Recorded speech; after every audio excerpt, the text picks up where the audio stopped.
บสบายดีหมู่เพื่อนสาว YouTube ทั้งหลายวันนี้มาพบกับข้าพเจ้ากับสองเควินอีกเช่นเคยเนาะ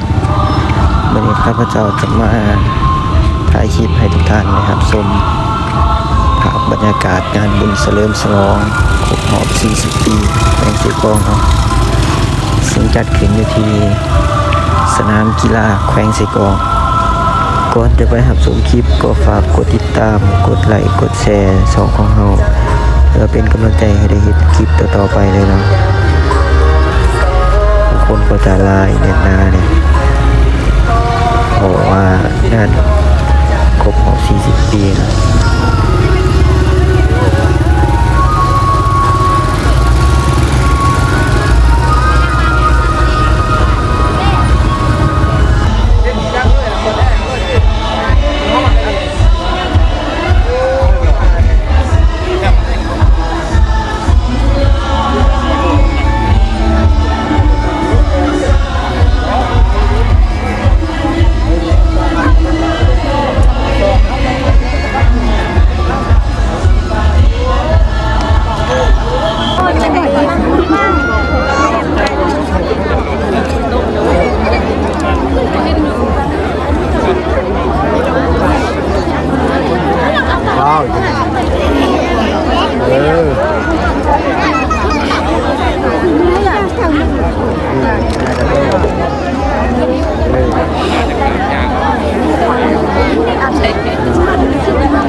4 โมงยังเราจะ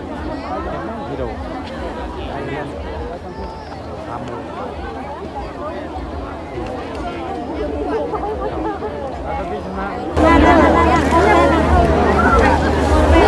คนโบราณพุ่นคุณคนโบราณโอ้ยคนโบราณ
สีเชียงใหม่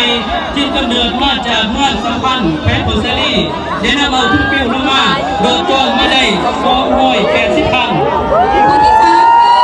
น้องนางสาวที่นางปีตา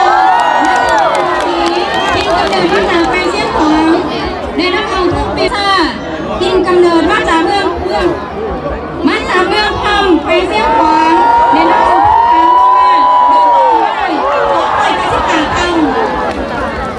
ผู้ที่สี่น้องนางสาวพันปีนางดาวอนรัตนวงศ์ทีมกำเนิดมาจากแขวงคงซาลีเน้นเข้ามาท่านเป็นเขาละล่างดูจอมไม่ได้803 ครั้งรอบที่สี่นี่หาสบายโดดในความสูง 2,000 เมตรประกอบทุ่งหางและปิงจอบความสูง 2,000 เมตรประกอบมีทุ่งหางและปิงจอบผู้ที่หนึ่งคือสหายคอยเอกติดแก้วหากมีชัยกินกำเนิดมาจากเมืองซ้ำเหนือแขวงหัวพันเป็นอาจารย์โดดจองมาได้803 ครั้งผู้ที่สองสหายพันโทกองแก้ววงพันไซยิงกำเนิดมาจากเมืองสนับสมบูรณ์เป็นจำปาสักเป็นอาจารย์โดดจ้องและโดดจ้องมาได้ 1,652 ครั้ง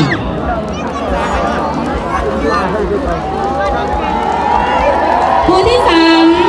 สหายพันโทวงเดือนพมวงทินกำเนิดมาจากเมืองสองคอนแขวงสวรรณเขตเป็นอาจารย์โดดจองและโดดจองมาได้1,370 ครั้ง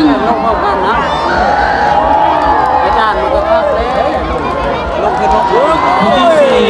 สหายลอยโก้บุญลอยไส้สมบูรณ์ที่กำเนิดมาจากแพทย์ดมไซมาจากแพทย์อุดมไซโดดจองมาได้802 ครั้ง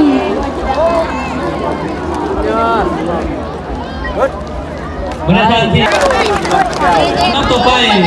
ขอเรียนเชิญคณะพักกำลังภาษาพร้อมด้วยนักต่อจ้องกำลังภาษาทุกท่านคุณมาเล่นยังอยู่หน้าเวทีเพื่อการนำครับเฮ้ย